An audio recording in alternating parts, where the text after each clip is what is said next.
The small town of Rivertown was an idyllic place nestled in the shadow of Blackwood Forest. Quaint and quiet, it was the kind of town where everyone knew each other by name, and secrets were hard to keep. But the forest that loomed on the town's edge was a different story. Dark, dense, and full of shadows. It held secrets of its own, secrets that had claimed the lives of many who dared to venture too far into its depths. Sarah Mitchell had arrived in Rivertown on a crisp autumn afternoon. She was a seasoned journalist with a reputation for digging into stories others feared to touch. Her shoulder-length brown hair was pulled back in a practical ponytail, and her eyes, sharp and inquisitive, scanned the surroundings as she stepped out of her car. The town had a serene charm, with its cobblestone streets and Victorian-style houses, but there was an underlying tension that she could sense immediately. The first stop on Sarah's list was the Rivertown Gazette, the local newspaper office. She hoped to find some leads and perhaps a few old articles that could give her a starting point. The office was a small, cluttered space filled with the scent of ink and old paper. Behind a wooden desk piled high with papers sat an older man with graying hair and glasses perched on the end of his nose. "Excuse me," Sarah said, approaching the desk. "I'm Sarah Mitchell, a journalist from the city. I'm here to investigate the disappearances in Blackwood Forest." The man looked up, a flicker of recognition crossing his face. "You're the one from the Tribune, right? I'm Harold Barnes, executive of the Gazette. Come to dig about ghosts, have you?" Sarah smiled politely. "Something like that. I'm hoping to get a sense of what's been happening here. The stories I've heard are unsettling." Harold sighed, removing his glasses and rubbing his temples. "Unsettling is one way to put it. Blackwood has always had a dark history. Folks around here say the forest is cursed, haunted by spirits or something worse. Over the years, too many people have gone in and never come out." Sarah nodded. Pulling out her notebook, "Can you tell me about the most recent disappearance?" "Jake Lawson," Harold said, his expression somber. "Just a kid, barely 18. Went to the forest with some friends a few weeks ago. They were camping, or so they said. His friends came back. Jake didn't. Search parties found nothing, not a trace. His friends didn't see what happened? They claimed they got separated in the middle of the night. Said they heard strange noises and panicked. Typical teenager stuff. But I've heard the same story too many times." "Are there any places in town where I could find more information? Old records, maybe someone who knows more about the forest's history?" Harold thought for a moment. "You might want to visit the town library. Old Miss Whitaker is the librarian there, and she knows just about everything that's ever happened in Rivertown. And if you're up for it, some of the older folks at the Silver Maple Inn might have stories to share." "Thank you, Harold. I appreciate your help." As Sarah left the gazebo office, she felt a chill in the air that had nothing to do with the weather. She headed towards the town library, her mind racing with questions. The library was a stately old building with ivy climbing its wall, and a large wooden door that creaked ominously as she pushed it open. Inside, the library was dimly lit, the smell of old books and polished wood filling the air. Sarah approached the front desk where an elderly woman with silver hair and piercing blue eyes sat, reading a book. "Mrs. Whitaker?" Sarah asked. The woman looked up, her eyes sharp and assessing. Yes? How can I help you? I'm Sarah Mitchell, a journalist. I'm here to investigate the disappearances in Blackwood Forest, and Harold Bond suggested you might be able to help. Mrs. Whitaker's expression softened slightly. Oh, Harold. Always sending people my way. What is it you want to know, Miss Mitchell? Everything you can tell me about the forest, its history, the legends, and any records of the people who've gone missing. Miss Whitaker nodded and stood, moving with surprising agility for her age. Follow me. We have a section dedicated to local history. I've spent years collecting everything I could about Blackwood. It's a place that demands respect and fear in equal measure. Sarah followed the librarian to a back corner of the library, where a series of dusty old books and yellowed papers were meticulously organized. Miss Whitaker pulled out a few volumes and laid them on a table. Start with these, she said. They cover the forest, history, and some more notable disappearances. There are also personal accounts and legends that have passed down through generations. Sarah sat down and began to sift through the material. The first book was an old leather-bound volume titled The Dark History of Blackwood Forest. It detailed the forest's origins, dating back to the early settlers who spoke of strange occurrences and malevolent spirits that inhabited the woods. One particularly chilling entry described the massacre of a small settlement by a man named Ethan Crowley. According to the account, Crowley was a practitioner of dark magic who had been banished from several towns before seeking refuge in Blackwood. There, he allegedly performed rituals that drew on the forest's dark energy, culminating in a brutal massacre, where he was killed by the townsfolk. With his dying breath, Crowley cursed the forest, vowing that his spirit would never rest and that the forest would claim those who entered it. Sarah shivered as she read Crowley's final words, feeling a cold dread settle in her stomach. The next few records detailed disappearances over the years, hikers, campers, even experienced hunters who had ventured into Blackwood and never returned. Each account was eerily similar. Strange noises, feelings of being watched, and the sudden, inexplicable vanishing of people. As Sarah delved deeper, she came across a diary entry from a man named Robert Hayes, who had led one of the earliest search parties into the forest. His account was filled with fear and confusion, describing how the forest seemed to twist and change, leading them in circles and separating them from one another. Hayes wrote of seeing shadows moving in the darkness, whispering voices that seemed to come from nowhere and everywhere at once. Miss Whitaker returned with a cup of tea, placing it gently beside Sarah. I see you found some interesting read. Sarah looked up, her expression serious. This is more than I expected. Do you believe these stories, Miss Whitaker? The librarian sighed, sitting across from Sarah. I believe there is something in Blackwood Forest that defies explanation. Whether it's the restless spirit of Ethan Crowley or something else entirely, I don't know. But I do know that those who enter the forest often don't come back. Have you ever been in the forest yourself? Miss Whitaker shook her head.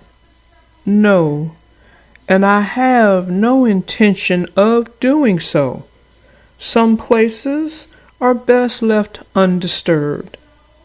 But if you're determined to go, I suggest you take every precaution and listen to the warnings of those who have been there before you. Sarah nodded, finishing her tea.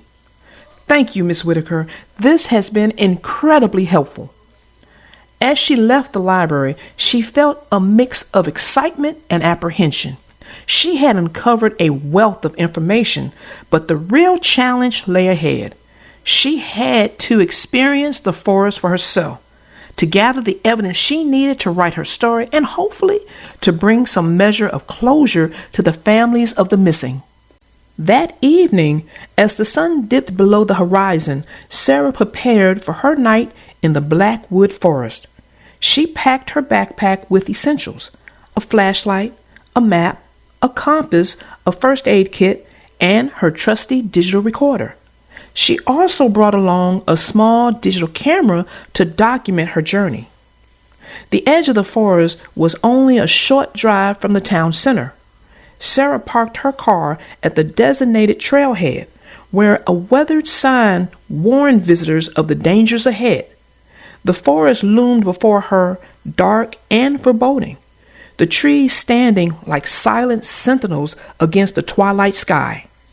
Taking a deep breath, Sarah adjusted her backpack and stepped onto the trail.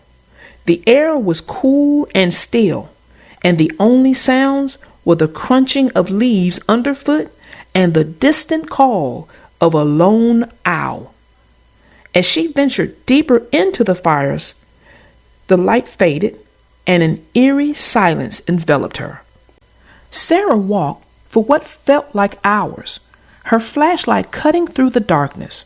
She found a small clearing and decided to set up camp. As she pitched her tent, she couldn't shake the feeling that she was being watched. The hairs on the back of her neck stood on end, and she constantly glanced over her shoulder, expecting to see someone or something standing there. Once her camp was set up, Sarah sat by the fire she had managed to start, the flickering flames providing a small comfort against the encroaching darkness. She turned on her recorder and began to speak. This is Sarah Mitchell reporting from Blackwood Forest. The stories I've uncovered are chilling, but I need to experience this place for myself to truly understand the fear that grips Rivertown. So far, I've felt an overwhelming sense of unease, as if the forest itself is alive and watching me. I'll continue to document my experiences and hope to shed some light on the mystery of Blackwood Forest. As she spoke, a sudden rustling sound came from the trees behind her. Sarah froze, her heart pounding in her chest. She turned slowly, her flashlight beam cutting through the darkness. There was nothing there, just the silent, impenetrable forest. Trying to calm her nerves, Sarah took a deep breath and continued recording. It's easy to see why people are afraid of this place. The silence is oppressive, and every sound feels amplified. I'm going to try to get some rest, but I'll keep my recorder on in case anything happens. She crawled into her tent, leaving the recorder on a small table outside. The forest was unnervingly quiet, and the usual nighttime sounds of insects and animals eerily absent. Sarah lay in her sleeping bag, staring up at the tent ceiling, trying to ignore the growing sense of dread. Hours passed, and sleep eluded her. Just as she was starting to drift off, she heard it. Soft, whispering voices, so faint they were almost indistinguishable from the rustling of leaves. Sarah's eyes snapped open, and she strained to listen. The whispers grew louder, more insistent. She couldn't make out the words, but the tone was unmistakably malevolent. Grabbing her flashlight and the recorder, Sarah unzipped the tent and stepped outside. The forest seemed to close in around her, the trees casting long, menacing shadows. The whispers continued, seeming to come from all directions at once. Sarah's flashlight flickered, and she felt a cold gust of wind pass through the clearing. "Who's there?" she called out, her voice trembling. Show yourself!" There was no response, only the persistent whispering. Sarah's heart raced as she scanned the darkness, her mind racing with fear and adrenaline. Suddenly, she saw a shadow move at the edge of the clearing. She aimed her flashlight at it, but the beam flickered again and went out, plunging her in darkness. Frantically, she fumbled with the flashlight, trying to get it to work. The whispers grew louder, more urgent. In a panic, Sarah dropped the flashlight and backed towards her tent. She tripped over a root and fell, her recorder slipping from her grasp and landing a few feet away. As she scrambled to her feet, the whispering stopped abruptly, replaced by an eerie silence. Sarah stood frozen, her eyes wide with terror. She could feel a presence behind her, cold and oppressive. Slowly, she turned around. Standing just beyond the reach of the dying firelight was a figure, its features obscured by the darkness. Sarah's breath caught in her throat as she stared at it, unable to move or speak. The figure seemed to watch her for a moment before melting back into the shadows. Shaking with fear, Sarah grabbed her recorder and flashlight, retreating to the safety of her tent. She zipped it shut and huddled inside, trying to make sense of what she had seen. The forest outside remained silent, but the sense of being watched lingered. Sarah picked up her recorder, her hands trembling. I saw something. A figure standing at the edge of the clearing. It was watching me. I don't know what it was, but it felt wrong. I'm going to stay in the tent for the rest of the night. I don't feel safe out there. She turned off her recorder and lay back in her sleeping bag, her heart still racing. Whatever was in Blackwood Forest, it was real, and it was far more terrifying than she had imagined. As she lay there listening to the oppressive silence, Sarah couldn't shake the feeling that this was only the beginning. The forest had secrets yet to reveal, and she was determined to uncover them, no matter the cost. The sun had long since dipped below the horizon, and the thick canopy of Darkwood Forest made the darkness almost absolute. The only light came from Sarah's small campfire, casting flickering shadows that seemed to dance and twist among the trees. Sarah sat close to the fire, feeling its warmth and hoping it would keep the creeping chill of fear at bay. The shadows she had heard earlier still echoed in her mind, making it hard to focus. She glanced around the clearing, half expecting to see the shadowy figure again, but there was nothing, just the silent, oppressive forest. Sarah took a deep breath and tried to steady her nerves. She decided to document her thoughts while they were fresh. Grabbing her digital recorder, she began to speak, her voice low and steady. "This is Sarah Mitchell, recording from Blackwood Forest. It's just after midnight, and I've already experienced some unsettling events. Earlier, I heard whispers, voices that seemed to come from all around me. I also saw a figure at the edge of my camp. I couldn't make out any details, but it felt malevolent. I don't know what's out there, but I intend to find out." As she spoke, the fire crackled and popped, sending sparks into the air. The sound was comforting, a reminder that she wasn't completely alone in the darkness. Sarah put down the recorder and stoked the fire, adding another log. The flames flared up, casting a warm glow over her small campsite. Determined to stay awake and alert, Sarah pulled out her camera and began taking pictures of the surrounding area. The flash briefly illuminated the trees, creating stark contrasts of light and shadow. She hoped that reviewing the photos later might reveal something her eyes had missed in the darkness. As the hours passed, Sarah's initial adrenaline rush began to fade, replaced by a deep, bone-weary exhaustion. She fought to keep her eyes open, but the combination of the warm fire and the quiet night made it increasingly difficult. Eventually, she couldn't resist the pull of sleep any longer. She secured her camera and recorder in her backpack and then crawled into her tent, zipping it tightly behind her. Lying in her sleeping bag, Sarah tried to calm her racing thoughts. The forest was silent now, the whispers gone, but the sense of being watched remained. She closed her eyes, willing herself to relax. Slowly, sleep began to take hold, and she drifted off into a restless slumber. Sarah awoke with a start, her heart pounding in her chest. For a moment, she wasn't sure what had roused her, but then she heard it, a soft, rhythmic tapping coming from outside her tent.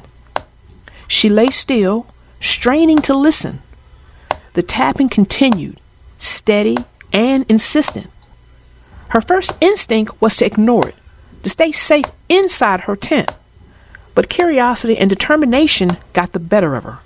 She had come to Blackwood Forest to uncover the truth, and she couldn't do that by hiding. Taking a deep breath, Sarah reached for her flashlight and slowly unzipped the tent. The tapping sound grew louder as she emerged into the clearing. Her flashlight beam swept over the trees, searching for the source of the noise. At the edge of the clearing, she saw movement. Something or someone was there. "Who's there?" Sarah called out, her voice trembling slightly. There was no response, just the continued tapping. She moved closer, her flashlight illuminating the trees. As she approached, she realized the sound was coming from a large oak tree at the edge of the clearing. Steeling herself, Sarah stepped closer and aimed her flashlight at the base of the tree. What she saw made her blood run cold. A small, crude doll made of twigs and twine was hanging from a low branch, swinging gently in the breeze. The tapping sound was coming from the doll, its feet striking the tree trunk with each swing. Sarah reached out to touch the doll, but as her fingers brushed against it, a sudden, icy chill shot through her hand. She pulled back with a gasp, her heart racing. The whispers returned, faint but insistent, surrounding her from all sides. Desperate to understand what was happening, Sarah grabbed her camera and took several photos of the doll and the surrounding area. She retrieved her digital recorder and began speaking into it, her voice shaky but determined. "I found a strange doll hanging from a tree near my campsite. It seems to be the source of the tapping sound that woke me. I don't know who put it here or why, but it feels wrong.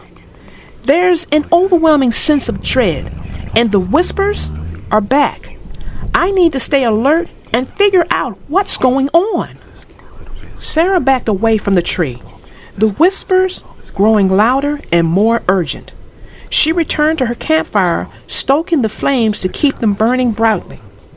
The firelight made her feel a little safer, but she knew she couldn't let her guard down. The rest of the night passed in a blur of fear and exhaustion. Sarah dozed fitfully by the fire, waking at every rustle of leaves and snap of twigs. The whispers continued intermittently, always just on the edge of hearing, making it impossible to fully relax. As the first light of dawn began to filter through the trees, Sarah felt a surge of relief. The darkness was receding, and with it, some of the fear that had gripped her throughout the night. She packed up her campsite quickly, eager to leave the forest and review the evidence she had gathered. The hike back to her car was uneventful, but Sarah couldn't shake the feeling of being watched. She kept glancing over her shoulder, half expecting to see the shadowy figure again. but the forest remained silent and still, as if it was merely biding its time. When she finally reached the trailhead and saw her car, Sarah let out a sigh of relief. She loaded her gear into the trunk and climbed into the driver's seat, locking her doors behind her. For a moment, she just sat there, taking deep breaths and trying to calm her racing heart. Back in town, Sarah found a small cafe where she could review her findings in relative safety. She ordered a strong cup of coffee and settled into a corner booth, pulling out her camera and laptop. As she connected the camera to her laptop and began uploading the photos, she couldn't help but feel a mixture of excitement and dread. The first few photos showed nothing unusual, just shots of the forest, her campsite, and the clearing. But as she scrolled through the images, she found the photos of the doll. In the harsh light of the flash, the crude figure looked even more sinister, its twine bindings frayed and weathered. Sarah zoomed in on one of the photos, examining the doll in detail. There were symbols carved into the twigs, strange arcane markings that she didn't recognize. She made a note to research them later, hoping they might provide some clue to the doll's origin. Next, she played back the recordings from the digital recorder. The sound of her own voice, tense and fearful, filled her with a sense of unease. But it was what came after her spoken words that truly disturbed her. The whispers were faint, but clear, a chorus of overlapping voices speaking in an ancient guttural language. Sarah's skin prickled as she listened, trying to make out individual words or phrases. The voices seemed to be calling out to her, urging her to return to the forest. She shivered and quickly stopped the playback, unable to bear the sound any longer. Her coffee had gone cold by the time she finished reviewing her evidence. Sarah sat back in her seat, her mind racing with questions. What was the significance of the doll? Who or what was behind the whispers and the figure she had seen? And most importantly, what had happened to the people who had disappeared in Blackwood Forest? Determined to find answers, Sarah decided her next step would be to visit the local police station. She needed to speak with the officers who had investigated the disappearances, hoping they might have information that hadn't been made public. The Rivertown police station was a small, nondescript building on the edge of town. As Sarah walked in, she was greeted by a bored-looking receptionist who directed her to the office of Detective Mark Davis, the lead investigator of the missing persons cases. Detective Davis was a middle-aged man with a stern expression and a no-nonsense demeanor. He motioned for Sarah to sit as she introduced herself and explained her purpose. "I've heard about you," Davis said, leaning back in his chair. "You're the journalist who's been poking around town. What makes you think you can solve what we couldn't?" Sarah met his gaze steadily. "I don't think I'm better than you, Detective. I just have a different perspective. I spent last night in the Blackwood Forest, and I think I found some clues that might help." Davis raised an eyebrow. "You spent the night in the forest? You got guts, I'll give you that. But what you find?" Sarah pulled out her laptop and showed him the photos of the doll. She also played back the recording of the whispers, watching as his expression shifted from skepticism to unease. "Damn," Davis muttered, rubbing his temples. "We've heard about the whispers before, but we never had any solid evidence. As for the doll, I've seen similar things in some of the other disappearances, but nothing quite like this." "Do you think it's connected to Ethan Crowley?" Sarah asked. "I read about him in the town's records. The symbols on the doll look like they could be part of some kind of ritual." Davis sighed. "It's possible. Crowley's curse has been a part of this town's folklore for generations, but most people dismiss it as just that, folklore. But the more I see, the more I think there might be some truth to it." What do you suggest we do next? Sarah asked. We need to dig deeper, David said. I'll help you with your investigation, but you need to be careful. Whatever is in that forest, it's dangerous. We can't afford to lose anyone else. Sarah nodded, feeling a renewed sense of determination. She had made a valuable ally in Detective Davis, and together they would uncover the truth behind the disappearances in Blackwood Forest. But as she left from the police station and walked back into the bright afternoon sun, she couldn't shake the feeling that the forest was watching her, waiting for her return.